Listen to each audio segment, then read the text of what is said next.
the difference between that kind of power and the true power? Like what's that? What's the difference for those listening who are like, whoa, that's crazy?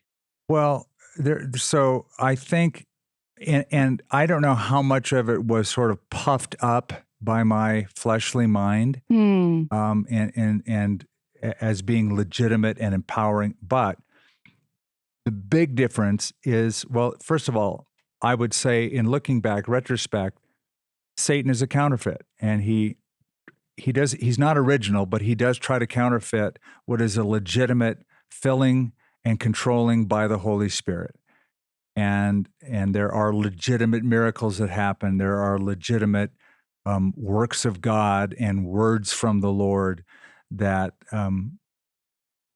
are not just providential but miraculous. But the big difference is, whereas on the wrong side, on the Darth Vader side of the equation, the dark side, the illusion is you are in control.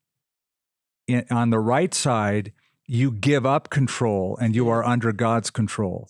So, that's sort of the attraction for a young, impressionable mind, is you get to be in control of your destiny. Wow. When you give your life to Christ, everything changes. You're the servant, he's the master. You're the slave, he's the one in charge.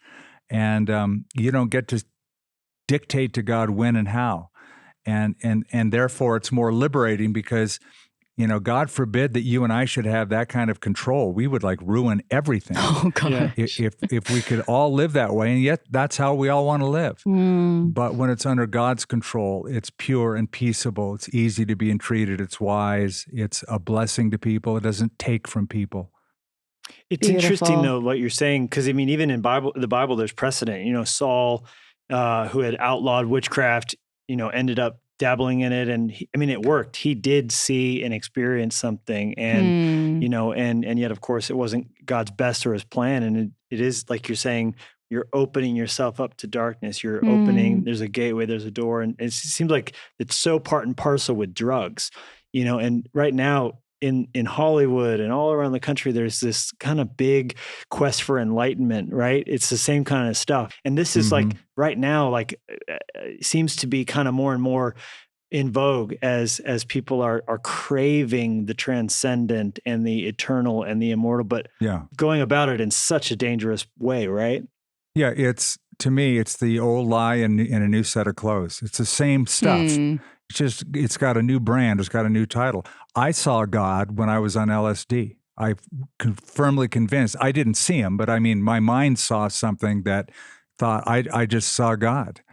And it was frightening, but I saw a lot of other things too. It was very, very subjective. I saw worms crawling out of my face. Yeah. I saw all sorts of weird stuff. I saw my bass player's hair grow so long it filled the room we were in. And I think the Beatles saw some of that too. People will never be able to listen to Skip Heitzing the same. There's always going to be that degree of, I don't know. We can't be entirely positive where it's coming from. In observation, though, I do keep hearing when you were dabbling in the darkness, there was a lot of fear. It may have been exciting, and fear is still an adrenaline rush. It's still a dopamine push. It's still doing things to your neurotransmitters.